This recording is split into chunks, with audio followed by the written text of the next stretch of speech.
Je vais partager avec vous le psaume 106, donc au verset 1 à 5. Louez l'Éternel, car il est bon, car sa miséricorde durera toujours. Qui dira les hauts faits de l'Éternel? Qui publiera toute sa louange? Heureux ceux qui observent la loi, qui pratiquent la justice en tout temps. Éternel, souviens-toi de moi en ta bienveillance pour ton peuple. Souviens-toi de moi en lui accordant ton secours, afin que je voie le bonheur de tes élus, que je me réjouisse de la joie de ton peuple et que je me glorifie avec ton héritage.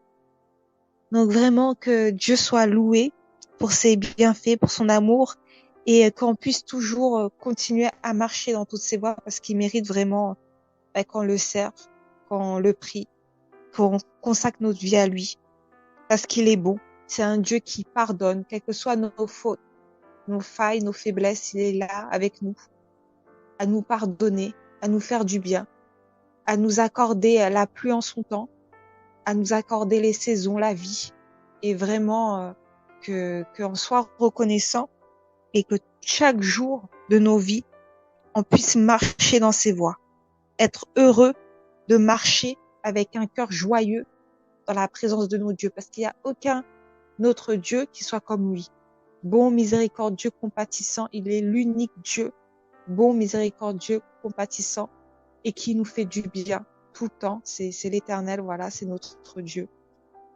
Sur ce, que Dieu vous bénisse et voilà, c'est tout ce que j'avais à dire. Oui, moi je vais partager dans Jean 17. Je vais lire le 1 jusque 6. Donc après avoir ainsi parlé, Jésus leva les yeux au ciel et dit, Père, l'heure est venue, glorifie ton Fils, afin que ton Fils te glorifie. Selon que tu lui as donné pouvoir sur toute chair, afin qu'il accorde la vie éternelle à tous ceux que tu lui as donné. Or, la vie éternelle, c'est qu'ils te connaissent, toi le seul vrai Dieu, et celui que tu as envoyé, Jésus-Christ. Je t'ai glorifié sur la terre, j'ai achevé l'œuvre que tu m'as donné à faire. Et maintenant, toi, Père, glorifie-moi auprès de toi-même de la gloire que j'avais auprès de toi avant que le monde fût. J'ai fait connaître ton nom aux hommes que tu m'as donnés du milieu du monde. Ils étaient à toi et tu me les as donnés et ils ont gardé la parole. Donc c'était pour dire que donc notre Seigneur Jésus est venu pour nous sauver, et il parle à Dieu son Père. Il parle pour que nous soyons, il parle pour montrer que lui est notre sauveur, et Dieu, qui est son papa, qui est fait tout pour lui, quoi. Qui lui prépare le chemin, qui l'aide dans sa vie spirituelle. Et Jésus n'est pas, et c'est pour dire aussi que Jésus est notre sauveur aussi. Quand il parle comme ça, c'est à nous aussi que nous devons aussi le suivre aussi, et faire une marche aussi à lui, que montrer que il est ressuscité et que notre Père est là, il est présent toujours dans nos vies, et qu'on accorde vraiment, qu'on a vraiment la foi qu'il est venu vraiment pour nos âmes, quoi. Il est venu pour nous sauver. Et que il faut le croire que si ta vie est maintenant, si tu as ta vie, c'est grâce à lui, qu'il est mort sur la croix, c'est grâce à son amour que lui, il est là, quoi. C'est ça que je voulais rajouter, que le Seigneur nous bénisse. Merci. Ok, gloire soit rendue à l'Éternel. Et j'aimerais aussi, sous cette même mouvance, partager avec nous un message que j'intitule Comment l'homme peut rater sa saison de visitation. Comment l'homme peut rater sa saison de visitation. Et je vais lire avec nous, je crois que c'est l'histoire que nous connaissons et nous maîtrisons peut-être plus que moi. C'est l'histoire de l'aveugle Bartimée. Prenons Marc, chapitre 10,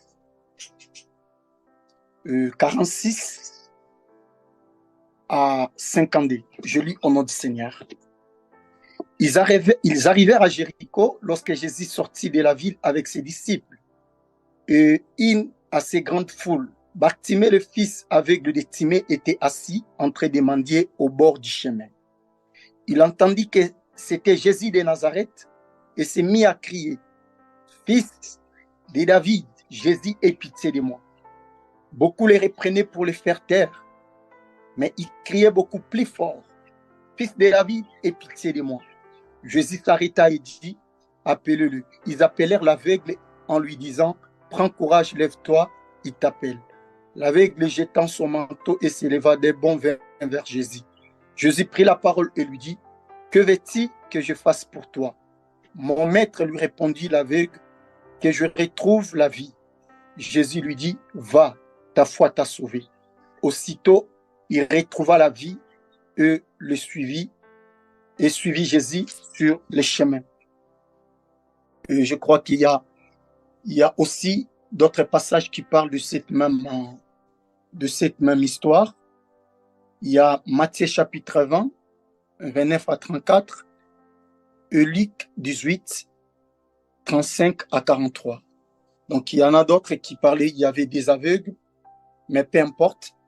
Ce qui est important, c'est de tirer quelques leçons que le Seigneur veut que chacun de nous puisse sur ce soir. Et comme thème, je disais, comment l'homme peut rater sa saison. Et ici, il est question de Bartimée. Je serai vraiment très systématique pour nous faire comprendre certaines choses. Il y a des statistiques qu'on nous présente par rapport à Bartimée. Hormis son appartenance, on nous a parlé qu'il était le fils d'un homme, Timée. Donc, Bartimée était aveugle, c'est ça sa première condition.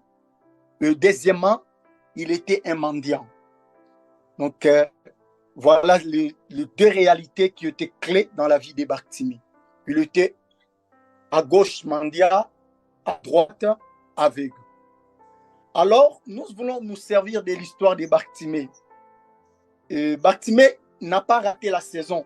C'était un homme qui avait compris les secrets pour entrer dans sa saison de visitation ou dans sa saison de gloire. Mais nous voulons se servir de cette histoire pour voir l'opposé. Comment aussi l'homme peut rater sa saison. On va se servir de l'histoire d'une personne qui a réussi l'opportunité ou qui a saisi l'opportunité de saisir sa grâce. Parce que Jésus était la grâce. La Bible dit que la loi était venue par Moïse, mais la vérité et la grâce étaient venues par Christ. Donc, Christ était la grâce. En d'autres termes, on peut dire que comment l'homme peut rater sa grâce. Parce que si Bartimée, le jour-là, il avait raté Jésus, Bartimée, en d'autres termes, allait rater la grâce. Nous connaissons très bien que la grâce, c'est quelque chose qui mérite. La grâce de Dieu passait les jours-là sur le chemin par lequel Bartimée avait l'habitude de se mettre. Alors, la première des choses ou la première clé, ou la première des choses qui peut pousser l'homme à rater sa saison, c'est par rapport à la position géographique ou spirituelle que le Seigneur désire nous voir. Regardez le lieu où Bartimée s'est positionné. Ce n'est pas un lieu occasionnel pour Bartimée, non. Cela suppose que Bartimée était là tous les jours. Si même Jésus n'était pas passé, Bartimée allait se mettre là. Mais les jours-là, c'était un nouveau jour pour son histoire. Donc, Dieu aussi, dans la vie de tout chacun de nous, il fonctionne avec l'être humain par ce système de fonctionnement des positions. Il y a des positions sur le plan spirituel et il y a aussi des positions sur le plan géographique. Beaucoup de personnes aujourd'hui, ils ont raté l'air ou la vie, où ils ont raté beaucoup de choses dans leur destinée, simplement sur le simple fait de se positionner dans un endroit où le Seigneur ne les voit pas. Regardez ce qui s'est passé dans la famille de Naomi avec son mari, ainsi que les deux enfants. Le jour où l'homme, le mari de Naomi, a pris la résolution de quitter la maison de pain, parce que Bethléem signifie maison de pain. L'homme a pris la résolution de prendre sa famille et de les amener dans un pays, en d'autres termes, on peut dire qu'un pays où la malédiction, dégager l'odeur de la malédiction. Parce que Moabite, le peuple-là, ils étaient sortis de l'inceste et nous connaissons très bien que cela était défendu dans la parole de Dieu. Donc, un homme a pris la résolution, le pain qui était l'image de Christ, il a pris la résolution de déplacer sa famille dans la présence de Dieu pour aller intégrer sa famille dans la maison ou dans un pays où la malédiction trônait. Donc cela veut dire quoi? Il a quitté une position spirituelle stable pour aller se positionner dans une position spirituelle instable. Et en deuxième position, il a quitté un lieu géographiquement béni pour aller habiter dans un lieu qui n'était pas béni pour lui. Donc, il y a beaucoup de personnes actuellement qui ratent leur destinée par rapport au positionnement. Pourquoi? Il y a des gens qui changent des églises comme les vêtements, comme les make-up des femmes. Donc aujourd'hui, s'il veut changer la couleur, il prend je ne sais pas quelle couleur. Et il y en a beaucoup aujourd'hui. Un mois, il est dans cette église. Quand il sait qu'il cherche, il ne trouve pas, il change d'église. Donc, durant une année, il peut changer au moins 7 églises par an. Multiplié maintenant par 15, il a fait 15 ans de cette œuvre. Alors que Dieu, parfois, il aime, avant de nous bénir, Dieu aime nous voir être stable dans le lieu par lequel il a placé notre bénédiction. Bartimée, malgré il était aveugle, mais Bartimée était stable dans sa position. Je ne sais pas, toi qui me suis, actuellement, la position, je parle beaucoup plus sur la position spirituelle. Un enfant de Dieu véritable, c'est celui qui a commencé à découvrir sa positionnement sur les choses de Dieu. Tu ne peux pas commencer à changer des églises, à changer des systèmes, simplement parce que ce n'est pas le problème des églises. Parfois, le problème, c'est nous. On n'est pas stable, bien aimé, là où le Seigneur désire que nous soyons stables. Si Bartimée a vu sa nouvelle saison, c'est parce que Bartimée était stable. Le jour où Jésus passait, Jésus a trouvé Bartimée au bord du chemin, à l'endroit où Bartimée était habitué de se mettre. C'est là que Dieu a pu changer dans la destinée de Bartimée. Donc, la première des choses qui peut te faire rater ta saison de visitation, c'est lorsque tu es instable ou c'est lorsque tu n'es pas à l'endroit où le Seigneur désire te voir. Il y a toujours des endroits, même pour que le Seigneur nous parle. Vous allez lire dans les Écritures de l'Ancien ou la Nouvelle Alliance, vous allez voir, parfois le Seigneur déplaçait les hommes. Il a dit, quitte, va dans la maison des potiers. Là, lorsqu'il parlait avec son prophète, le prophète de Dieu, Jérémie. Donc, Dieu a réservé un endroit où il allait parler avec son prophète. Donc, il a dit, descends là-bas. C'est là que je vais t'instruire. Donc, il y a toujours une position par laquelle le Seigneur nous attend que nous puissions, bien aimés, nous retrouver. La deuxième des choses qui peut nous faire rater notre saison de visitation, c'est par manque des informations. Aujourd'hui, c'est très compliqué avec notre génération.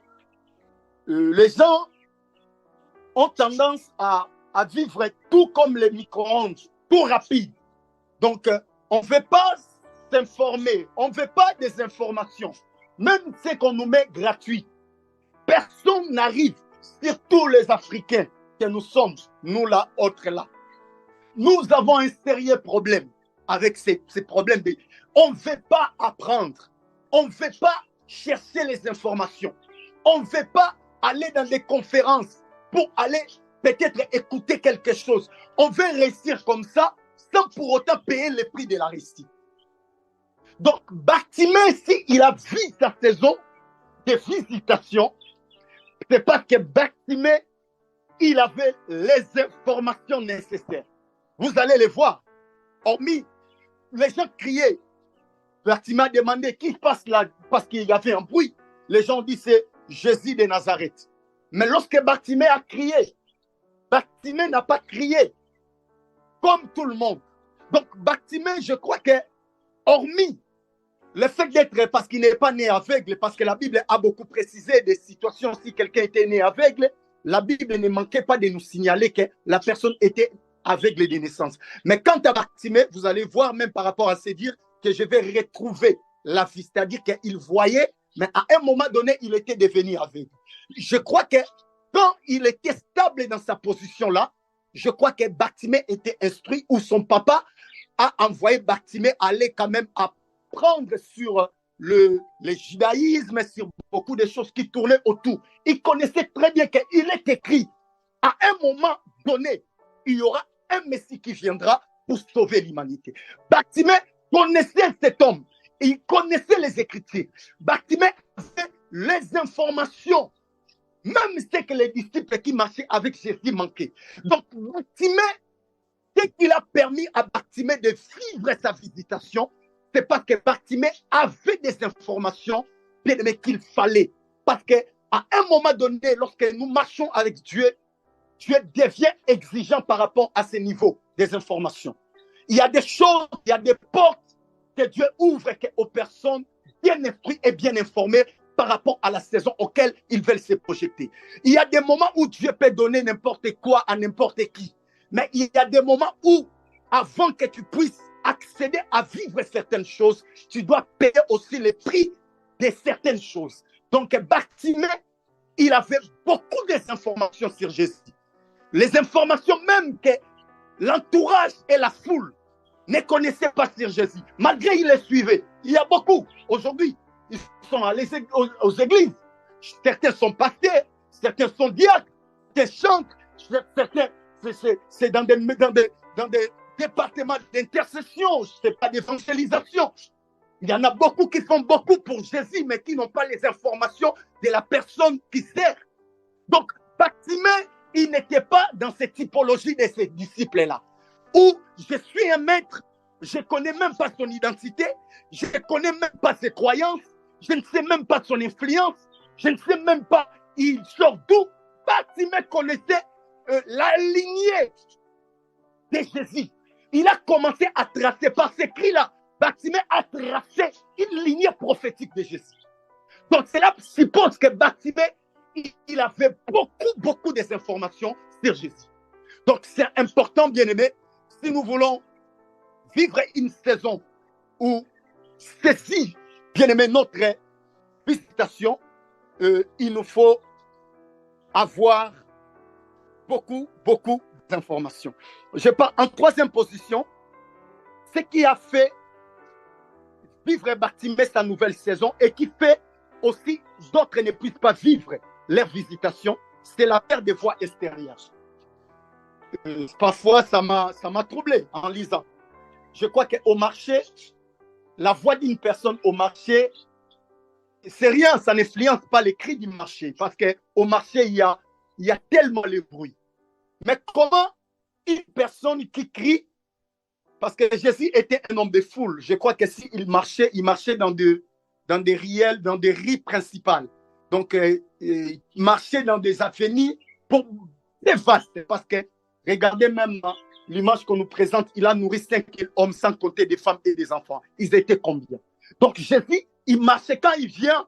C'est comme quand on était enfant des quartiers. Lorsqu'il passe dans votre riel, toute l'avenue est déjà remplie parce qu'il y a un quartier qui passe. Il y a un musicien qui passe. Il y a un homme politique qui passe. Et Jésus aussi, c'est comme ça. Mais je me pose des questions.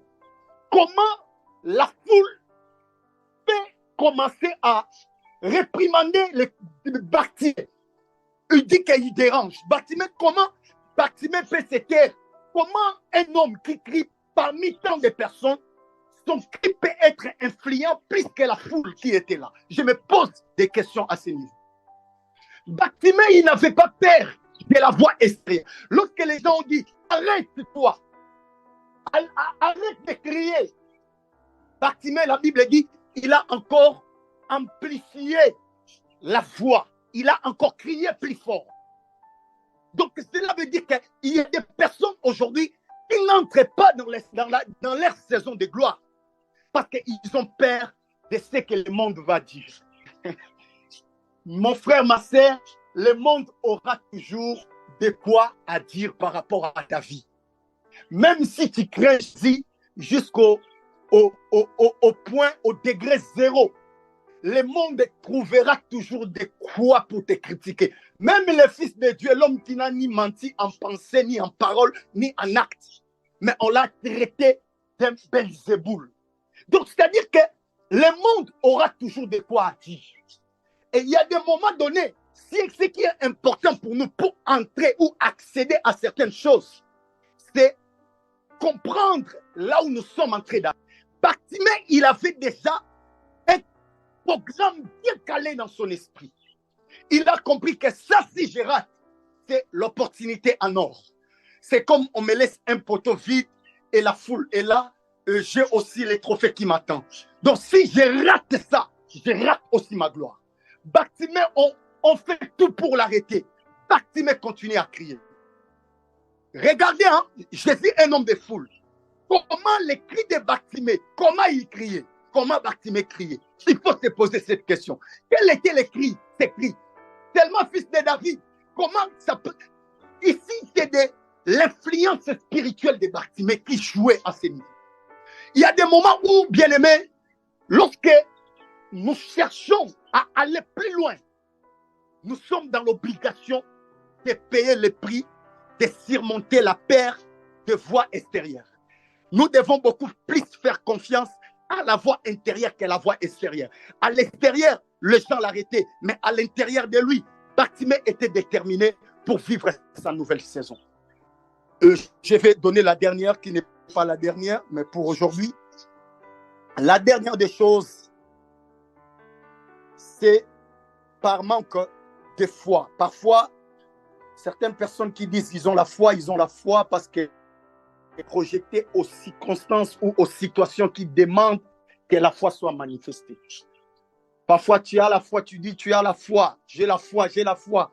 Parfois, tu n'as pas encore vécu des moments où l'homme doit vivre par la foi et pour la foi. Les justes vivront par la foi. Il y a des moments où ces versets commencent à être une réalité dans la vie de certaines personnes. Ce n'est pas dans les dires, ce n'est pas dans les blabla. La vie chrétienne, ce n'est pas dans ça. Il y a des personnes qui disent qu'ils ont la foi. En réalité, ce n'est pas la foi. C'est juste parce qu'ils ont des calculs à gauche et à droite. Selon leurs calculs, ils prétendent que les choses vont marcher. Ce n'est pas ça la foi. Est-ce que tu as déjà eu le temps de marcher dans l'invisible? Tu as déjà eu le temps, tu ne sais pas comment les choses vont se passer, mais tu sors quand même. Tu as eu le temps où on te dit que ça ne peut pas se faire. Mais toi, tu dis non, avec Jésus, avec Dieu, avec moi, ça va se faire. Même si je ne sais pas par quel moyen la porte va s'ouvrir. Je sais qu'au ciel, nous avons un Dieu qui ne refuse pas de porter l'identité d'être comme un portier pour nous. Parce qu'il est celui qui ouvre la porte. Celui qui ouvre la porte, c'est un sentinelle ou un portier. Dieu n'a pas parfois besoin de se rabaisser à notre niveau pour nous faire du bien. Parfois, ils prennent des postes que les hommes refusent. Parce qu'il y a des pasteurs aujourd'hui, quand tu l'appelles portier, il peut te gifler. Mais le plus grand pasteur, il accepte d'être appelé un spécialiste d'ouvrir les portes pour les hommes. Donc, je ne sais pas si tu as déjà eu le temps, parce que quand Jésus a trouvé Bartimée, il a dit, va, ta foi t'a sauvé. Tout était fait, parce que l'homme avait la foi. Parfois, par manque de foi, on peut rater notre saison de visitation. Pour ne pas monopoliser la parole, nous allons nous arrêter par là. Que le bon Dieu bénisse sa parole et que le Seigneur nous bénisse tous. Merci.